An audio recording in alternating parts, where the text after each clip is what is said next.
నమో భగవతే వాసుదేవాయ. హరే కృష్ణ. అందరికీ నమస్కారం.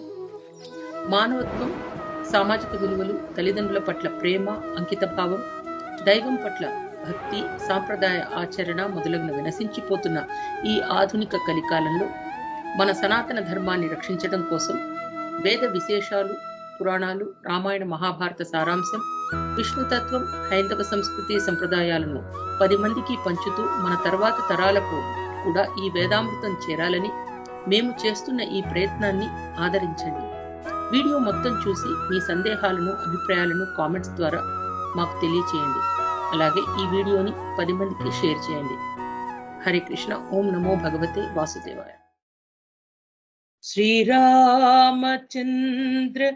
కృపాళు భజమన హరణ భవ భయ దారుణం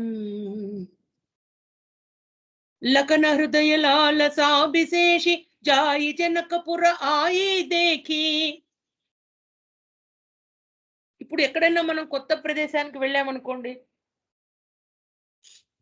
ప్యారిస్ పెడతాం, లండన్ పెడతాం, ఏమని ఉంటుందంటే మనకి చక్కగా వెంటనే బయటికి వెళ్ళిపోవాలి, అన్ని ప్రదేశాలు చూసేయాలనిపిస్తుంది. పాపం రాముడు లక్ష్మణుడు అయోధ్యలో జన్మించారు. పాపం ఆ రాజ బాధ్యతలు, గురువు దగ్గర శిష్యరికం, ఇవి తప్ప పాపం బయట నగరాలు, ప్రాంతాలు చూసినటువంటి తీరు లేదు. పాపం మిథిలా నగరానికి రాగానే ఎంతో విశేషంగా వాళ్ళకి కొత్తదనం అనిపించింది. చాలా చక్కగా ఉంది, లక్ష్మీ శోభ మిథిలా అంతా కూడా. ఎందుకంటే మన తల్లి, మన సీతమ్మ తల్లి అక్కడ ఉన్నారు.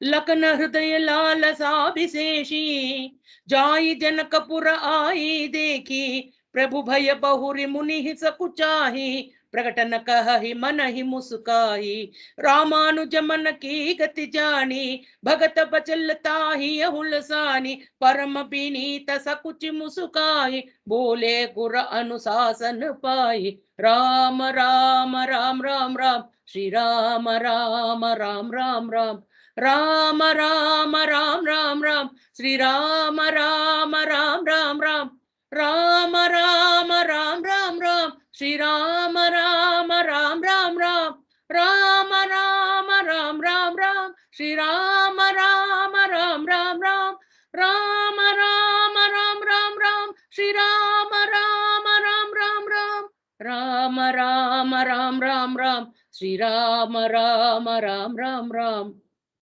జనకపుర శోభలు తొలగించాలనే కోరిక లక్ష్మణుడికి కలిగిందట. మునులతో పాటు వచ్చారు, పాపం ఒక విడిదిలో ఉన్నారు. కానీ లక్ష్మణుడికి ఆ నగరం అంతా చూడాలని ఉంది ఒకసారి. విశ్వామిత్రుడు ఆ నగరానికి ఎందుకు తెచ్చాడనేది వాళ్ళకి తెలియదు. గురువుగారు చెప్పారు, వచ్చేసారంతే. ఇప్పుడు మనం ఏం చేస్తాం, ఎక్కడికన్నా why we are going, what we will do, what is the purpose, ప్రతిదీ కూడా మనం అడుగుతాం. ఆ తత్వం లేదది, సత్వగుణము. గురువు చెప్పినది పాటించడం అంతే, తల్లిదండ్రులు చెప్పినది పాటించడం. విశ్వామిత్ర మహర్షి అన్న శ్రీరాముడు అందుకు ఆమోదిస్తారో లేదో అనే భయంట మనస్సులో ఒక భయం ఉంది ఆయనకి.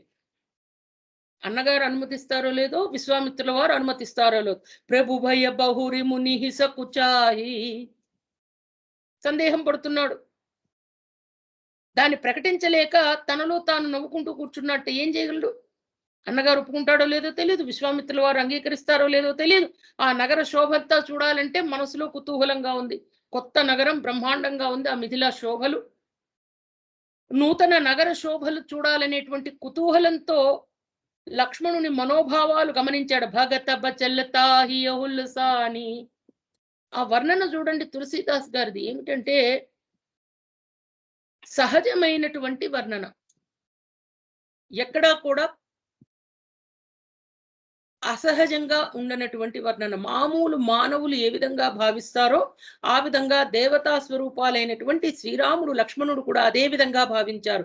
రామానుజ మనకి గతి జాని, मन की गति जानी, मन की गति जानी, मन की गति जानी, रामानुज मन की गति जानी, भगत बचलता ही सुलसानी, राम राम राम राम राम, श्री राम राम राम राम राम, राम राम राम राम राम, श्री राम राम राम राम राम. తులసి రామాయణం కానీ వాల్మీకి రామాయణం కానీ పారాయణ చేస్తున్నప్పుడు నిరంతరం రామనామం జపిస్తూ ఉండాలి. మన అణువణువులో కణువులో ప్రతి రక్తపు నాళల్లో కూడా ఉండాలి అది, ఈచ్ బ్లడ్ వెజిల్. ఎందుకంటే స్వామి తప్ప ఇంకొకటి లేదు అనేటువంటిది మనమందరం కూడా బాగా అర్థం చేసుకుంటే మాత్రమే ఆ రామతత్వాన్ని తెలుసుకునేటువంటి ఆ అదృష్టం మనకు వస్తుంది. నాథలఖను పురు దేఖణ చహి, నాథలఖను పురు దేఖణ చహి, ప్రభు సకోచ డర్ ప్రగటన కహి రామ.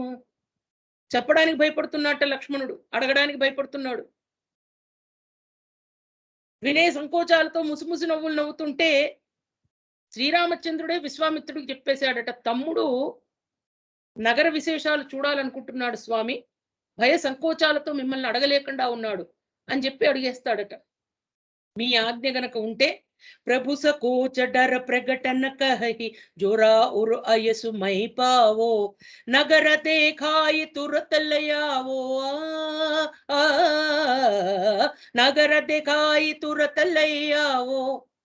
అప్పుడు విశ్వామిత్రుల వారు అంటారట, ఈ మాటలకు చాలా ప్రశాంతతతో ఆయన ప్రీతితో, నాయనా రామ, కసన రామ తుమ్హరా ఖహు నీతి, నీతికి ప్రతిరూపం ధర్మానికి ప్రతిరూపం అయినటువంటి నీవు అసమానుడు. ధర్మ సేతు పాలక తుమ్హ తాత, ప్రేమ బిబస సేవక సుఖదాత, ప్రేమ బిబస సేవక సుఖదాత. నీవు సేవకులకు సుఖ ఆనందాలను కూర్చేటువంటి వాడివి కాబట్టి నీవు అడిగినది నేను ఎప్పుడు కూడా కాదనను. నీ తమ్ముడు సంకోచపడాల్సింది లేదు, అనుమానపడాల్సింది లేదు, నీవు కూడా అనుమానపడాల్సింది లేదు. జాయి దేఖి ఆవహు నగరు, వెళ్ళి చూసి రండి చక్కగా నగరాన్ని.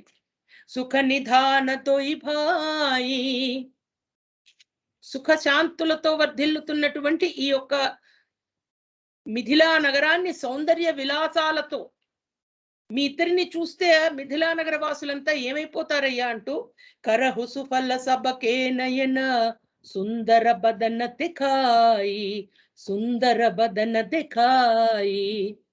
ఆ సుందర స్వరూపాలు రామలక్ష్మణులవి. శ్యామవర్ణంలో రాముడు, బంగారు వర్ణం గౌరవర్ణంలో లక్ష్మణుడు. కనుల నిండుగా ఉంటారట చూస్తే. మునిపద కమల బందితుయి భ్రాత, మునిపద కమల, వినయం చూడండి మళ్ళీ. ఆ ముని యొక్క పాదాలకు, పాద పద్మములకు నమస్కరించుకున్నారట ఇద్దరు కూడా. చలే లోకలోచన సుఖదాత, వాళ్ళిద్దరూ కూడా మిథిలా నగరంలో తిరగడము అంటే, సంచరించడము అంటే లోకులకు, చూచు వారికి నయన ఆనందకరంగా ఉండేటట్టు చెయ్యడానికి. కేవలం అయోధ్య ప్రవాసులు మాత్రమే ఇప్పటిదాకా రాముని యొక్క సౌందర్యాన్ని, లావణ్యాన్ని, సుందరత్వాన్ని, ఆ యొక్క మధురమైనటువంటి ఆ తత్వాన్ని ఆస్వాదించారు. ఇక మిథిలాపురవాసులకు తక్కువే ఉంది, వాళ్ళ యొక్క అల్లుడు కాబోతున్నాడు ఆయన. ఒకసారి నగర ప్రజలనందరినీ చూడాలనుకున్నాడు ఆయన.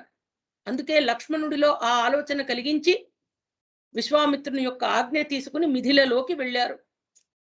వాళ్ళిద్దరూ కూడా మిథిలా నగరంలో నడుస్తున్నప్పుడు ఎలా ఉంది? మునిపద కమల బందితో భ్రాత, చలే లోకలోచన సుఖదాత, బాలక బృంద తేఖి అతి శోభ, లగే సంగలోచను మనులోభ, పీత బసన పరి కరకటి బాధ, పీత బసన పరి కరకటి బాధ, చారు చాప సరసోహత ఆధా. వారి అద్భుత సౌందర్యానికి ఆకర్షితులైపోయారట అక్కడ వారంతా కూడా. వాళ్ళంతా ఏం చేస్తున్నారంటే ఎవరి పనులు వాళ్ళు మానేసి వీరి వెంట నడవడం మొదలెట్టారట. మన రామ లక్ష్మణులు మిథిలా నగరంలో వారి యొక్క విడిది నుంచి బయటికి రాగానే అందరి మనస్సులు తోచేశారు. వాళ్ళిద్దరిని చూస్తూ ఉంటే అలా అయస్కాంతంలాగా జనాలంతా కూడా వాళ్ళ వెనకాలే వెళ్ళిపోతున్నారట. తను అను అర్హత సుచందన భోరి శ్యామల గౌర మనోహర జోరి కేహరి కంధర బాహు పిసాల ఉర అతి రుచిర నాగమణిమాల సుభగ సోణ సరసీరుహలోచన్ బదనమయంక తాపత్రయమోచన్ కానని కనక పూల చవిదేహి చితవత చితహి చోరి జనులేహి చితవని చారు భృకుటి బరబాకి తిలక రేఖ శోభాజను చాకి రామ రామ రామ రామ రామ రామ రామ రామ రామ రామ రామ రామ రామ రామ రామ రామ రామ. నడుములకు తూణీరాలు బిగించుకుని పీతాంబరం ధరించి వారిద్దరూ కూడా చేతులలో ధనుర్బాణాలు పట్టుకుని శ్యామ గౌరవర్ణంలో ఉన్నారట వాళ్ళిద్దరూ కూడా. ఆ శ్యామ గౌరవర్ణంలో ఉన్న వారిద్దరినీ కూడాను చూడగానే ఈ జనులంతా కూడా మోహం చెందిపోయారు. సింహ సదృశ కంధరాలతో, ఆజానుబాహువులతో, విశాలమైన వక్షస్థలంతో, ముత్యాల మాలలు, రాజీవ లోచనాలు అంటే పద్మముల వంటి కన్నులు వాళ్ళిద్దరివి. చూడ చక్కటి రూపం, ఒక్కలాగానే ఉంటారట. ఈయన శ్యామమోహనుడు, ఆయన గౌరవర్ణుడు. అందములు విరజిమ్ము చూపులు, శుభగ సోన సరసీరుహలోచన. సరసీరుహము అంటే పద్మము, ఆ పద్మముల వంటి కనులు వెలవాడు. ఇద్దరూ కూడా పద్మాల వంటి కళ్ళే. ధను సౌందర్యాలు అత్యంత మనోజ్ఞాలుగా కానని కనక పూల చవిదేహి. ఆజానుబాహుడు అరవింద దళాయదాక్షుడు మన రామచంద్రుడు. ముఖములపై తిత్తిన తిలకాలు ఉన్నాయండి రాముల వారిది, లక్ష్మణుల వారిది. విశేషమైన తిలకం. తిలక రేఖ శోభాజను చాకి, తిలక రేఖ శోభాజను చాకి, తిలక రేఖ శోభాజను చాకి, తిలక రేఖ శోభాజను చాకి. ఆ తిలకం దిద్దినటువంటి తీరు కస్తూరి తిలకం వాళ్ళిద్దరికి కూడా. లలాట ఫలకే వక్షస్థలే కౌస్తుభం నాసాగ్రే నవమోక్తి. ఏ అవతారం ఎత్తనివ్వండి స్వామిది, ఆ కస్తూరి తిలకం మనం మరువకూడదు. రుచిర చౌతని సుభగ శిర మేచక కుంచిత కేశ నఖశిఖ సుందర బంధుదువు శోభా సకల సుదేశ. శిరములపై చతురస్రాకారాలున్న టోపీలు ధరించారట వాళ్ళు, రాజకుమారులు కదా మరి. నల్లని కుటిల కుంతలములు అంటే చక్కగా దట్టంగా ఉన్నాయట ఉంగరాల జుట్టు. నఖశిఖ పర్యంతం సౌందర్య రాసుల్లాగా ఉన్నారట వాళ్ళిద్దరూ కూడా. దేఖన నగరు భూపసుతాయే, దేఖ నగరు భూపసుత ఆయే సమాచారపుర బాసిన్హపాయే. నగరంలో వాళ్ళిద్దరూ సంచరిస్తుంటే వాళ్ళందరూ చెప్పుకుంటున్నారట, ఎవరో ఇద్దరు వచ్చారు మహా సౌందర్యవంతులు, మహా శోభావంతులు, వాళ్ళని చూడాలి అని చెప్పి ఎక్కడి పని అక్కడ మానేసి అందరూ కూడా పరుగులు తీయడం మొదలెట్టారట. ధాయే ధామ కామ సబ త్యాగే. భగవంతుడు వచ్చినప్పుడు, భగవంతుడు సాక్షాత్కరించినప్పుడు, ఆయన విభూతి ప్రకటితమవుతున్నప్పుడు, ఆయన వైభవం ప్రకటితమవుతున్నప్పుడు పరుగులు తీయక ఏమవుతుంది? మన ఆత్మ ఎప్పుడూ కూడా ఇక్కడ మళ్ళీ మనం మన ఆత్మ పరమాత్మ అనేటువంటి తత్వాన్ని ఆలోచిద్దాం. మన ఆత్మ ఈ జనుల్లాగా మిథిలాపుర వాసుల్లాగా ఉందది. ఏదో రొటీన్ గా పనిచేసుకుంటూ పోతున్నాం. పరమాత్మ దర్శనమిచ్చాడు మనకి, విభూతి పరమాత్మ వైభవం కనపడుతోంది. ఆత్మ ఉంటుందా? పరితపిస్తూ ఉంటుంది. అది నిరంతరం మనలో ఉన్నటువంటి పంజరంలో ఉన్నటువంటి పక్షి, అది పరితపిస్తూ ఉంటుంది. స్వామిని చేరుకోవాలి, స్వామి యొక్క దివ్య ధామంలో తన యొక్క స్థానాన్ని పొందాలి అని. ధాయే ధామ కామ సబ్ త్యాగే. ధామము మనకున్న పనులన్నీ మానేస్తుంది ఆత్మ, ఏం పట్టించుకోదు. ఇంకా పరమాత్మ కనపడుతున్నాడు, పరబ్రహ్మ. ఆ సోదరుల సహజ సౌందర్యాలు చూసి తమ నేత్రాలు సఫలమైనాయని వారు ఆనందించి యువతులు కిటికీల ద్వారా చూస్తున్నారట తెరుచుకుని. సమ్ హ్యాండ్సమ్ ప్రిన్సెస్ వాళ్ళు, రాజకుమారులు వచ్చారు. నిరకహి రామ రూప అనురాగి కహి పరస పర భజన సప్రీతి. వారు ప్రేమ విహ్వలలై పరస్పరం సంభాషించుకుంటున్నారట. సఖి కోటి మన్మధుల సౌందర్యాలు కూడా ఈ స్వామి అందచందాల ముందు దిగదుడిపే కదా. ఇతను ఎవరు? దేవతల, మానవుల, మునుల, నాగుల, అసురుల? ఇట్టి సౌందర్యం ఎవరికి ఉంది? విష్ణుచారి భుజ విధి ముఖచారి. అయితే మరి విష్ణువేమో, మరి విష్ణువు అయితే చతుర్భుజాలు ఉండాలి కదా. మనకున్నటువంటి స్టాండర్డ్ నమ్మకం ఏమిటి? స్వామి రూపం అంటే చతుర్భుజాకారు, గదా, శంఖం, చక్రం, పద్మం ధరించినటువంటి స్వామి రూపం. మరి స్వామి విష్ణువా? బ్రహ్మ అయితే 4 శిరస్సులు ఉండాలి కదా. విష్ణుచారి భుజముధిచి కురారి వికట భేషముఖ పంచపురారి అపర దేవు అస కోయి నాహి యహ భిసఖి పటతరి జాహి. విష్ణువు అయితే 4 భుజాలు ఉండాలి, బ్రహ్మ అయితే 4 శిరస్సులు ఉండాలి, శివుడైతే 5 ముఖాలు భయంకరంగా ఇంకొక కన్ను ఉండాలి.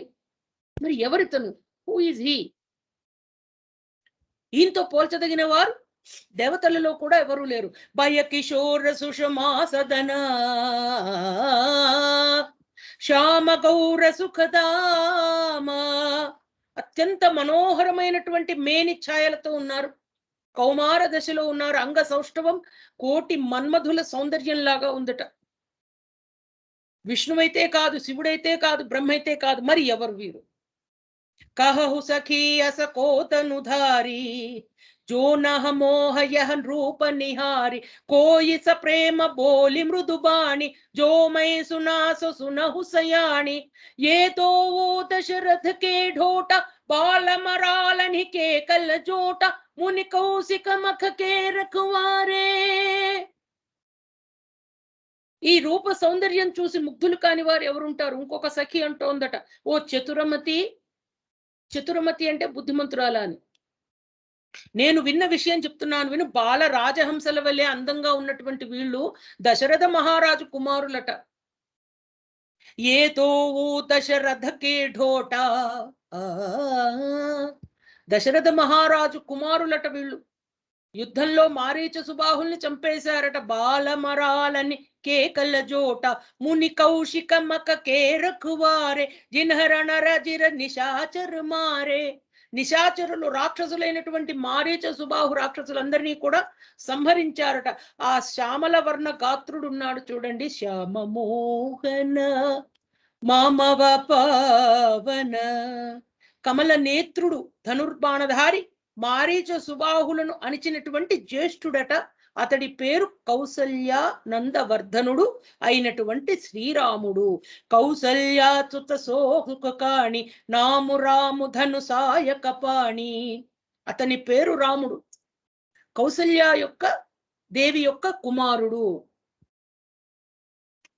गौर किशोर बेशु बर खाचे करसर चाप राम के पाचे लक्ष्मण राम राम लघु भ्राता सुनु सुखिता सुमित्रा माता. బంగారు వన్నెవాడు కిషోర దశలో ఉన్నాడు. సురుచిర వేషధారణతో ఉన్నటువంటి చక్కటి వేషంతో చక్కగా ఆ అన్నగారినితో పాటు నడుస్తున్నటువంటి వాడు, రాముని వెన్నంటి ఉన్నవాడు సుమిత్రానందవర్ధనుడైనటువంటి లక్ష్మణుడని విన్నాను. విప్రకాజు కరి బంధుదువు మగముని బధువు ధారి ఆయే దేఖణ చాపమఖ సునిహర శీసబనారి.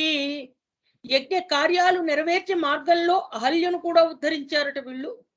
ఈ మిథిలలో ధనుర్యాగం ఏదైతే జరగబోతోందో ఆ యాగం చూడటానికని వచ్చారట.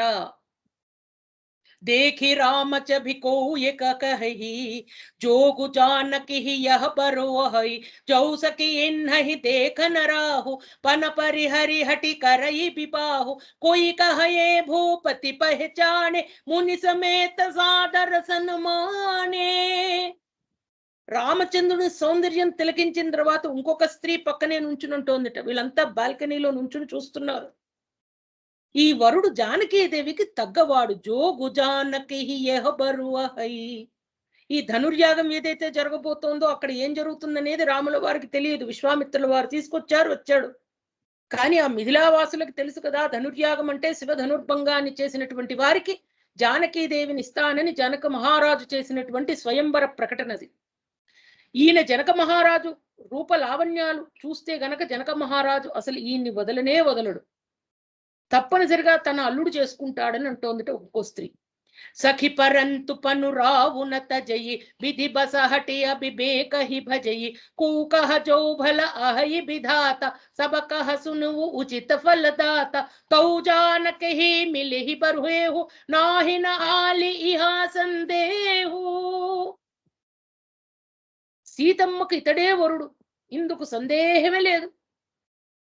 పబ్లిక్ టాక్ అంటాను చూడండి, ప్రజానాడి వాళ్ళ మనసుల్లో కూర్చుండిపోయిందంటే తప్పనిసరిగా భగవంతుడు ఇందు సందేహం లేదని వాళ్ళ చేత అనిపిస్తున్నాడు. ఒకవేళ దైవీకంగా ఆ ఇరువురికి మూడు ముడులు పడితే మనందరం కూడా కృతార్థులమే అని అనుకుంటున్నారు వాళ్ళు. నా హృదయంలో మిక్కిలి ఆత్రంగా ఉంది. ఈ పెళ్లి జరిగితే ఆ నెపంతోనైనా ఇతడు మరలా మరలా ఈ నగరానికి వస్తాడు. వాళ్ళ కోరిక అది. సఖి హమరే ఆరతి అతితాతే కబహు కయే ఆవహి ఎహినాతే. ఆవహి ఎప్పుడు వస్తూ ఉంటాడు.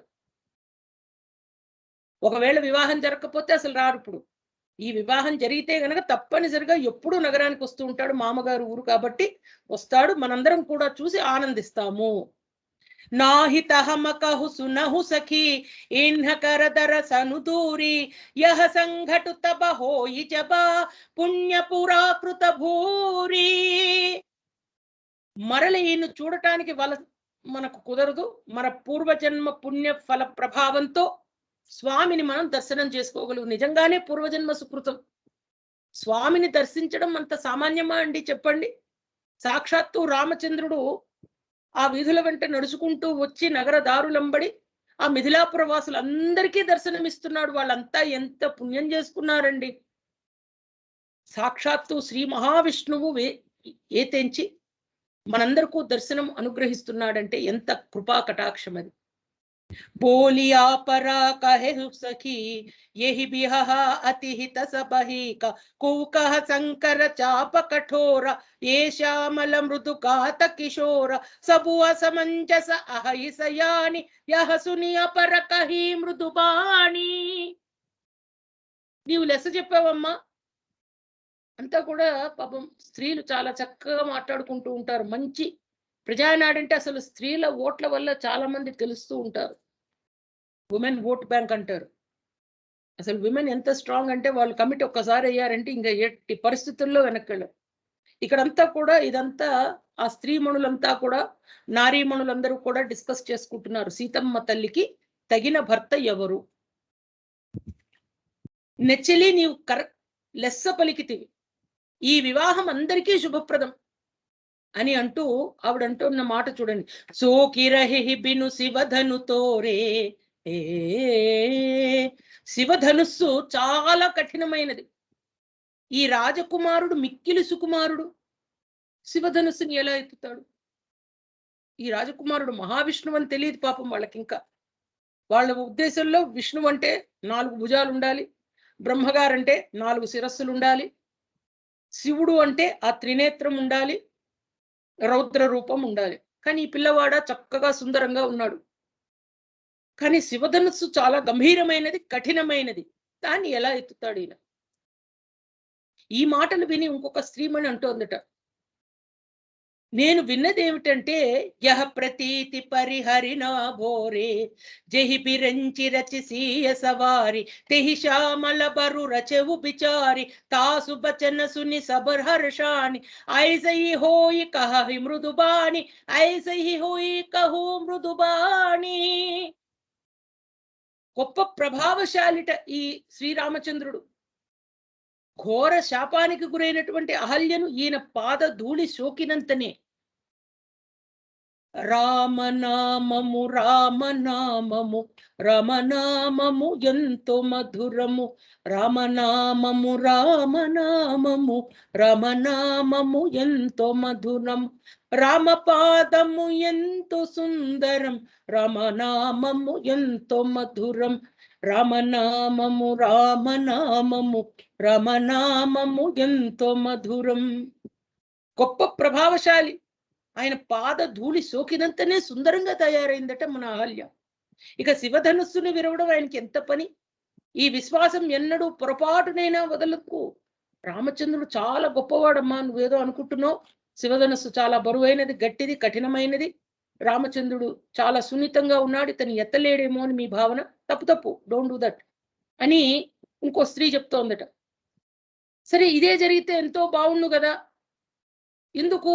కబహు కయే ఆవహి ఎహి నాతే. ఎప్పుడూ వస్తూ ఉంటాడు రాముడు. ఓన్లీ ఈవిడేదో అనేసింది, రాముడు వస్తూ ఉంటాడు, చాలు సీతమ్మకు భర్త అయితే చాలని అనుకుంటున్నారు. హియ హర్షహి బరషహి సుమన సుముఖి సులోచని బృంద జాహి జహాజహ బంధు దొయి తహ తహ పరమానంద తహ తహ పరమానంద తహ తహ పరమానంద. వారు ఎక్కడెక్కడికైతే వెడుతున్నారో, ఎత్ర ఎత్ర, ఎక్కడెక్కడ రామనామం జరుగుతుందో అక్కడ హనుమంతుడు ఉంటాడు. తహ తహ, ఎక్కడెక్కడ రామ లక్ష్మణులు వెడుతున్నారో అక్కడ అందరూ కూడా ఆనందమయులవుతున్నారట. ఆ వీధుల్లో వాళ్ళు, ఆ ఉద్యానవనాల్లో వాళ్ళు, ఆ పరిసర ప్రాంతాల్లో ఉన్న వాళ్ళు. पुर पूरब दिश गेदो भाई जह धनुष कहित भूमि बनाई अति विस्तार चारु गच ढारी बिमल बेदिकारु चिर सवारी चहु दिशि कंचन मंच विशाला रजे जहां बैठ ही महिपाला. సోదరులిద్దరూ నగరంలో తూర్పు దిశకు నడుస్తున్నారు. చూడండి, వారు చేస్తున్న ప్రయాణం కూడా ఎటువైపుకుందో. తూర్పు దిశ అంటే ఉత్తమమైన దిశ, శుభప్రదమైన దిశ. అక్కడ ధనుర్యాగానికి రంగం సిద్ధం చేయబడుతోంది. అతి విశాల ప్రాంగణం మధ్య అతి విస్తార చారు గజఢారి, ఆ శివధనుస్సు ఎక్కడ ఉందంటే ఒక సమున్నతమైన రమ్యమైన వేదిక నిర్మించబడింది, ఒక పెద్ద స్టేజ్. విమల వేదికారు చిర సవారి, ఆ వేదికకు 4 వైపులా కూడా తూర్పు ప్రాంతంలో అతి విశాలమైన ప్రాంగణంలో ఒక పెద్ద వేదిక, రమ్యమైన వేదిక నిర్మించబడింది. ఆ వేదిక నలువైపులా కూడా రాజకుమారులంతా కూర్చునేటట్టు. చహుదిసి కంచన మంచ బిసాల రచేజహ పైఠహి మహిపాల. మహిపాలుడు అంటే రాజులు. వచ్చేటువంటి ఆ శివధనుర్భంగం యాగం కోసం వచ్చేటువంటి ఆ రాజులంతా కూర్చోవడానికి 4 దిక్కులా కూడా చక్కగా కూర్చునే ఏర్పాట్లు చేశారట. వీటి చుట్టూ మళ్ళీ తెహిపాచే సమీప చహుపాస అపరమంచ మండలి బిలాస, చుట్టుపక్కలంతా కూడా రాజుల వెనకాల జనులు నుంచునేటట్టు వలయాకారంలో అరేంజ్మెంట్ చేశారు అక్కడ. వాటి వెనుక ఎలా ఉందంటే కచుగూచి సభ భాతి సుహాయి బయటహి నగర లోక జహజాయి తినకే నికట విశాల సుహాయి ధవళ ధామ బహుబరుణ బనాయే. ఎత్తైన మెట్లు వలయాకారంలో అందరూ కూర్చునేటట్టు స్టేడియం ఎలా కడతామో ఆ విధంగా కట్టారు. వాటి వెనుక ధవళ కాంతులు ఇనేటువంటి చక్కటి చిత్రాలు, వర్ణ చిత్రాలు పెట్టారంటే మంచి డెకరేటివ్ పెయింటింగ్స్ పెట్టారు అక్కడ. వాటి వెనుక తమ తమ యోగ్యతలను అనుసరించి ఆ స్త్రీలు కూడా ఆసీనులై ధనుర్యాగం చూసేందుకు, అంటే రాజపరివారం వారు, ఇతర సభ్యులు వాళ్ళంతా కూడా కూర్చునేటట్లు స్త్రీలకు సపరేట్ అరేంజ్మెంట్ చేశారు అక్కడ. నగరంలోని బాలకులు తమ జిలిబిలి పలుకులతో రామచంద్రుణ్ణి చూస్తున్నారండి. పురపాలక కహి కహి మృదు బచ్చన. కొత్తగా ఎవరన్నా వచ్చారనుకోండి, పిల్లలు ఏం చేస్తారు, వెనకాలే పరిగెడుతూ ఉంటారు వాళ్ళ వెనకాల. అందంగా ఉన్నారంటే ఇంకాను. ఆ పిల్లలు కూడా మిథిలా నగరంలో ఆ బాలురు బాలికలంతా కూడా రామచంద్రుల వెంట పరిగెడుతున్నారట. సాదర ప్రభుహి దేఖ వహి రచన. వాళ్ళ అదృష్టమే అదృష్టం అండి.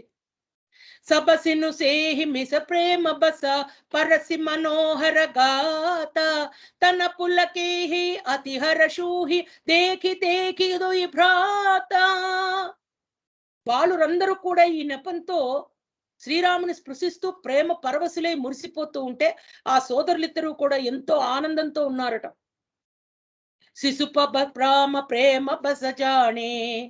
బాలురందరూ తమపై ప్రదర్శించే అనురాగాలకు సంతుష్టుడైన రాముడు వారు చూపిన స్థలాలన్నింటినీ మెచ్చుకుంటున్నాడట. ఆ పిల్లలే చేయి పట్టుకుని తీసుకెళ్తున్నాడట రాముణ్ణి. ఇది చూడు, ఇది చూడు, ఇది చూడు, ఇది చూడు. నిజ నిజ రుచి సబలేహి పొలాయి సహిత సనేహ జాహి దొయి భాయి. వాళ్ళు ఎక్కడికి తీసుకెళ్తే అక్కడికి నడుస్తున్నాడు రాముడు.